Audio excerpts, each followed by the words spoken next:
करुणा शर्मा आणि धनंजय मुंडे यांच्यातील संबंध हे लग्नासारखेच आहेत। मुंबई सत्र न्यायालयानं धनंजय मुंडेंना धक्का दिलेला आहे। दोघांनी 2 मुलांना जन्म दिला आहे। एकाच घरात राहिल्याशिवाय शक्य नाही असं सुद्धा न्यायालयानं म्हटलंय। माझगाव सत्र न्यायालयानं हे निरीक्षण नोंदवलंय, त्यामुळे हा धनंजय मुंडे यांना मोठा धक्का मानला जातोय। करुणा शर्मा यांनी धनंजय मुंडे यांच्याकडे पोटगीची मागणी केलेली आहे। त्या प्रकरणी न्यायालयानं हा निर्णय दिलेला आहे। एकाच घरात राहिल्याशिवाय 2 मुलं होणं शक्य नाही असं न्यायालयानं म्हटलंय, त्यामुळे आता हा धनंजय मुंडे यांच्यासाठी मोठा धक्का आहे।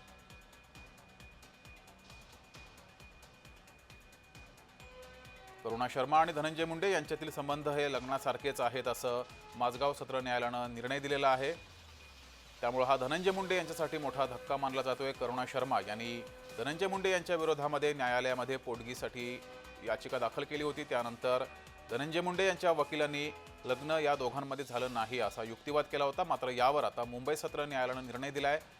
दोघांमधील संबंध हे लग्नासारखेच आहेत असं न्यायालयानं म्हटलंय। धनंजय मुंडे यांच्यासाठी हा मात्र मोठा धक्का मानला जातोय। मुंबई सत्र न्यायालयानं हा निर्णय दिलेला आहे। धनंजय मुंडे यांच्या विरोधात हा निर्णय गेलेला आहे। करुणा शर्मा यांनी धनंजय मुंडे यांच्या विरोधात याचिका दाखल केली होती, पोटगीसाठी ही याचिका दाखल केली होती। त्यानंतर धनंजय मुंडे यांच्या वकिलांनी या दोघांमध्ये विवाह झालेला नाही, तसे कुठले पुरावे उपलब्ध नाहीत असं म्हटलं होतं। त्यानंतर या प्रकरणी युक्तिवाद न्यायालयामध्ये पार पडला आणि अखेर न्यायालयानं या संदर्भात निर्णय दिलाय। माझगाव सत्र न्यायालयानं निर्णय दिलाय। धनंजय मुंडे आणि करुणा शर्मा यांना 2 मुलं आहेत आणि एकाच घरात राहिल्याशिवाय 2 मुलं होणं शक्य नाही असा निर्णय न्यायालयानं दिलेला आहे। त्यामुळे आता धनंजय मुंडे यांच्यासाठी हा मोठा धक्का मानला जातोय। दोघांना 2 मुलं आहेत आणि ही 2 मुलं एकाच घरात राहिल्याशिवाय शक्य नाही असं न्यायालयानं म्हटलंय। करुणा शर्मा यांनी धनंजय मुंडे यांच्या विरोधात पोटगीची याचिका दाखल केली आहे। आपल्यासोबत स्वतः करुणा शर्मा ह्या जोडलेल्या आहेत। करुणा शर्मा, मुंबई सत्र न्यायालयाचा हा निर्णय आलेला आहे, समाधानी आहात का या निर्णयावर? मैं करुणा धनंजय मुंडे हूँ और मैं समाधानी हूँ। जज साहेबांनी जे निकाल दिलेला आहे, मी खूप खूप त्यांचा मनापासून चरणामध्ये वंदन करून मी त्यांचा आभार मानते।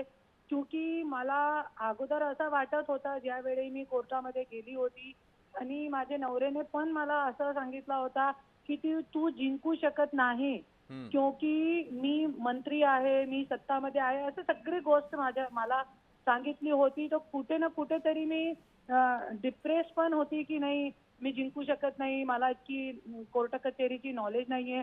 पण खरंच भारतामध्ये मी सगळी महिलांना एकच आज मेसेज देऊ इच्छितो की 100% आज पण आमची न्याय व्यवस्था काम करत आहे। 100%। करुणाजी, तुमचं आता पुढचं पाऊल काय असणार आहे?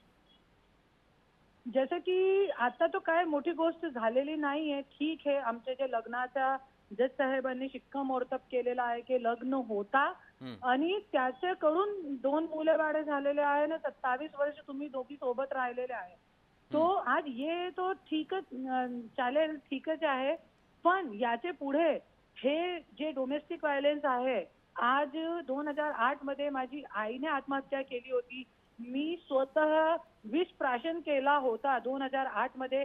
5 दिवस मी CHL अपोलो हॉस्पिटल इंदोर मध्ये मी भरती होती आणि माझी बहिणीसोबत बलात्कार झालेला आहे।